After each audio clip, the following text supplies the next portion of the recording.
Mesdames, Messieurs, peuple congolais, je ne veux pas faire d'ostracisme, c'est-à-dire la peur de l'étranger, bien au contraire. Je suis là d'abord pour alerter, puis éveiller la conscience des uns et des autres du danger qui arrive. Parce qu'on dit toujours que l'histoire se répète. L'histoire se répète, et surtout dans la sous-région du bassin du Congo, c'est-à-dire le bassin le plus riche du continent, où certaines intelligences ont compris que pour gagner de l'argent ou exploiter ces pays, il faut tout simplement mettre en place des profils douteux ou étrangers à ces pays pour les diviser, comme l'art de diviser pour mieux régner. Et ça marche. Et ça a toujours marché dans cette sous-région depuis maintenant quelques années. Mesdames, Messieurs, peuple congolais, je vais ici traiter des Tutsis. Les Tutsis, c'est des tribus rwandaises. On les trouve majoritairement au Rwanda, aussi en Ouganda, au Burundi, et aussi quelques éléments en Tanzanie. N'oublions pas que bon, depuis le génocide de 1994, ils sont aussi quelque part au Congo, Kinshasa et au Congo-Brazzaville. La situation des Congo, Kinshasa et Congo-Brazzaville, je vais revenir en détail. Donc je vais ici parler des Tutsis, ou plutôt des Tutsi Power, en Afrique centrale ou équatoriale. C'est-à-dire il y a une doctrine, il y a une philosophie du pouvoir Tutsi en Afrique équatoriale. L'Afrique équatoriale, les piliers de cette Afrique équatoriale, c'est tout justement les deux Congos. Mesdames, Messieurs, peuple congolais, les Tutsis, après avoir occupé la République démocratique du Congo, Kinshasa, les voici bientôt occuper le Congo-Brazzaville. Et comment? Je vais d'abord vous faire un petit cours d'histoire. Hein. Donc dans cette vidéo, vous aurez des petits cours d'histoire de cette région, puis de la géographie, de politique aussi, de géopolitique et d'humanitaire. Mesdames, Messieurs, peuple congolais, historiquement, tout a commencé ou tout s'est chamboulé en 1994, et notamment avec le génocide au Rwanda, et qui a fait plus de 1 million de morts, et c'était entre la majorité Hutu qui était au pouvoir et contre la minorité Tutsi. Donc il y avait eu un président qui est mort par accident d'avion, qui s'appelait Abirimana, qui était un Hutu. Et suite à cet accident, à Kigali, il y a eu un déchaînement de violence, de barbarie et autres qu'on appelle le génocide rwandais. Et donc depuis 1994 jusqu'à nos jours, ce sont cette minorité Tutsi qui règne en maître au Rwanda. Et la plupart des Hutus, hein, la majorité, ils sont là, sont obligés de se soumettre. Et tant plus que, paraît-on qu'il y a eu des développements, un petit peu. Mais et depuis, il n'y a pas eu alternance politique, même intertribale. C'est-à-dire, d'un côté, Paul Kagame est là depuis 1994. Il pourrait peut-être dire, non, à un moment donné, on laisse à un Hutu et autre. Pas question. Tout est commandé par les Tutsis au Rwanda.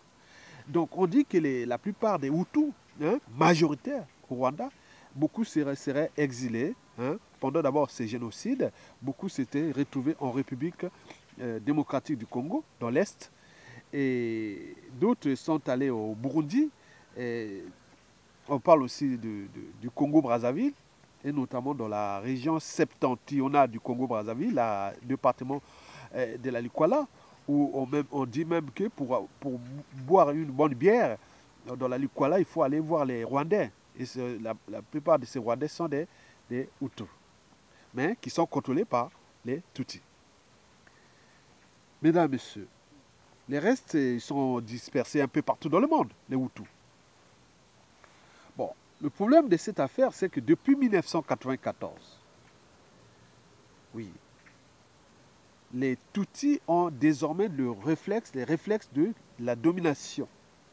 Oui, ils règnent en maître en ce moment sur 3 pays.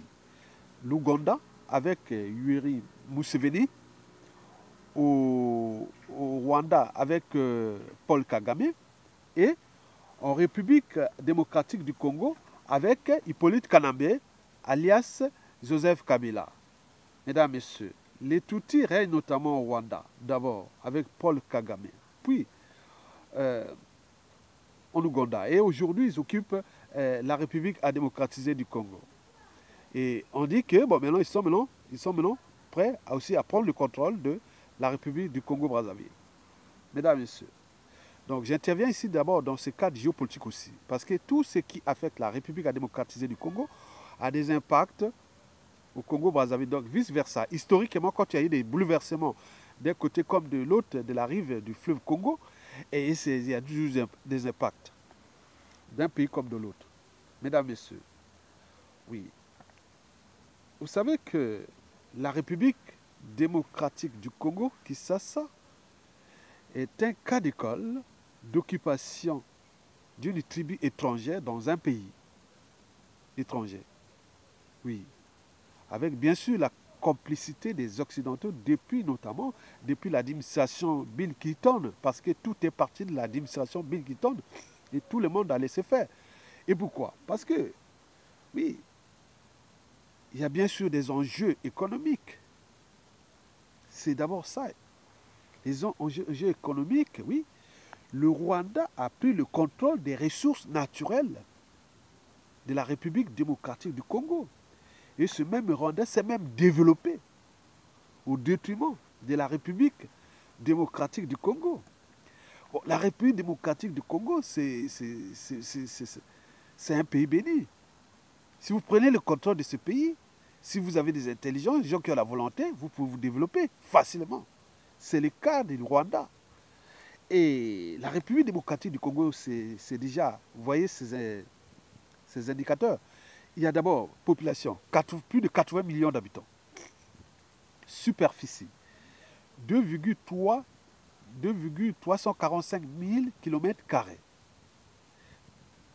Premier réseau hydrographique du continent. Premier réseau de biodiversité faunistique et floristique du continent. Et le deuxième du monde. N'oublions pas que ce pays détient les 60% des réserves mondiales en minerais et en terres rares et qui sont nécessaires à nos technologies. Que ce soit d'ordinateurs, de tablettes, technologies militaires et tout compagnie, industrielle et tout ce que vous connaissez. Mais s'il y a perturbation ou crise majeure dans ce pays, il risque d'impacter l'économie mondiale. Et donc, tous les grandes puissances du monde sont là et surveillent que ce pays soit stable. Et que seulement s'il y a trouble, ça risque d'impacter l'économie mondiale. Mesdames et messieurs. Donc, avec la complicité d'un autre Tutsi, qui s'appelle Hippolyte Kanambe, alias Kabila, donc le Rwanda est en intelligence avec ce monsieur, au détriment bien sûr de ce pays. Donc le Rwanda a pris le contrôle de ce pays, mais pas seulement du point de vue économique, c'est-à-dire l'exploitation de ses matières premières, mais il s'est incrusté dans la politique, l'espace politique aujourd'hui. Aux République démocratique du Congo est dirigé ou gouverné ou occupé par les Tutsis, qui règnent en maître par tous les milieux politiques, économiques, militaires. Oui, le risque de violence post-Kabila est grand. Il faut aller sur les médias et réseaux sociaux. Je vous dis que l'histoire se répète toujours. Donc, il faut voir la haine que nous sommes occupés. Nous devons récupérer notre pays. Un pays occupé par les Rwandais. Oui.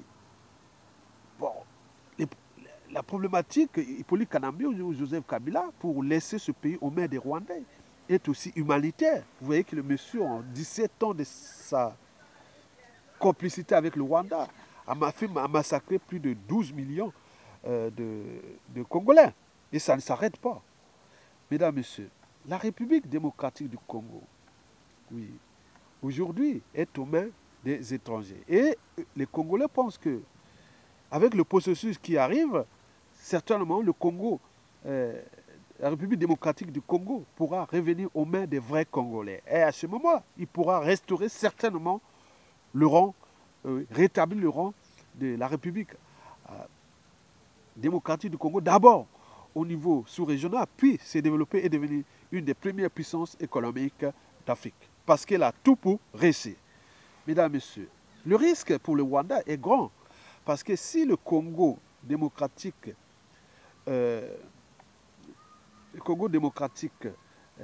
revenait aux mains des vrais Congolais, qui est toute la volonté générale congolaise cherche par tous les moyens, le vrai Congolais, pas des étrangers, des profils douteux, des nationalités douteuses qui viennent prendre le contrôle. Parce qu'aujourd'hui, sous la place de la République démocratique du Congo, on dit que la plupart, 30% de la classe politique est étrangère. On parle de Gondais, on parle de Burundais, de Tanzaniens, des Zambiens, de tout. Vous voyez? Donc ils cherchent le vrai Congolais. Et c'est pourquoi ils ont mis tous les moyens aujourd'hui sur les médias, réseaux sociaux, sur les lobbying et autres pour reprendre le contrôle de leur pays. Et donc le risque pour le Rwanda est grand. Parce qu'il pourra perdre déjà plus de 90% de ses moyens de développement dans les minéraux. Parce qu'on dit que le Rwanda est un pays producteur du coltan, alors que ce n'est pas vrai. Il pense chez les voisins, en République démocratique du Congo, mais c'est lui qui fait tout le marché. Bon, on parle qu'il est aussi, il produit du cobalt, non, attendez. Donc vous voyez déjà ça. Bon, donc il pourra perdre plus de 90%. On dirait même 99%. Et donc, ils vont revenir qu'à l'agriculture ou s'ils veulent faire les secteurs tertiaires et autres. Bon, le risque aussi est grand parce qu'il risque d'intervention de la République démocratique du Congo pour régler ses comptes avec le Rwanda. On parle même pour remplacer un autre outil plus modéré pour qu'il y ait alternance ou même remettre le pouvoir aux Hutus. Donc, vous voyez les risques. Et ça ne s'arrête pas là. Ça pourra aller même jusqu'au Ouganda. Parce que tout ça, le Rwanda et l'Ouganda sont dirigés par des Tutsis. Donc, ce que les médias et réseaux sociaux, vous voyez là, il faut aller voir la température. Donc, quand on voit les médias et réseaux sociaux et tous les intervenants qui vont prendre le contrôle de ce pays, on dit que 99% des intervenants, des Congolais, ont la haine devenue presque viscérale envers les Rwandais et les Burundais et les Ougandais. Et n'oublions pas la problématique Tutsi. Donc les Tutsis auront bien des soucis au Congo démocratique et aussi avec des risques de conflit avec le Rwanda et le Burundi. Mesdames, Messieurs, peuple congolais, les Tutsis, oui, sont bientôt en danger. Parce que pour eux, ils ont compris que quand même, quelque part, la RDC Congo a toujours sa base arrière ou arrière-base culturelle haute, le Congo-Brazzaville et l'Angola. Donc par conséquent, il faut infiltrer ces deux pays. Bon, l'Angola, c'est encore un peu plus fort, maintenant le Congo est un peu affaibli. Et c'est une raison pour laquelle ils ont pris le contrôle du Congo. Au départ, c'était en 1994 jusqu'à un moment donné, les Rwandais et les Tutsis deviennent plus puissants dans les années 2006, 2007, 2008, 2010 même. Au départ, c'était que les Hutus.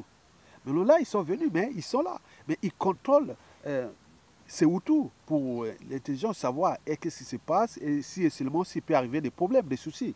Donc, je suis là pour la géopolitique. Je sais que ce qui va se passer en RDC aura des impacts des deux côtés. Parce que chaque fois qu'il y a eu bouleversement de l'autre, il y aura ça. Donc, la géopolitique que je parle est d'abord bilatérale, c'est-à-dire entre Congo et deux Congos, mais elle est aussi sous-régionale. Parce que pour le Rwanda, il croit que les deux Congos unis risquent d'avoir des impacts sur tout l'ensemble de la sous-région. Pour eux, ils pensent comme ça. À tort ou à raison. Mesdames, Messieurs, donc, nous savions qu'il y a une forte population de Hutus au Congo, Brazzaville, et notamment dans le département de la Likwala. Mais, chose bizarre, c'est que depuis, il y a eu l'arrivée massive des Tutsis.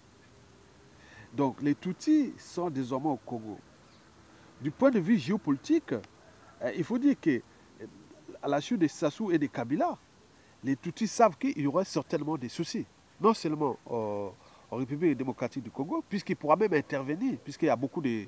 Certains Tutsis chercheront peut-être à fuir et aller au Congo-Brazzaville, parce que il faut le dire que même aux Tutsis, et Tutsis, quand vous avez vécu plusieurs années au Congo démocratique, on dit que vous êtes maintenant Congolais, vous êtes donc c'est des apatrides. Donc ils chercheront à aller où?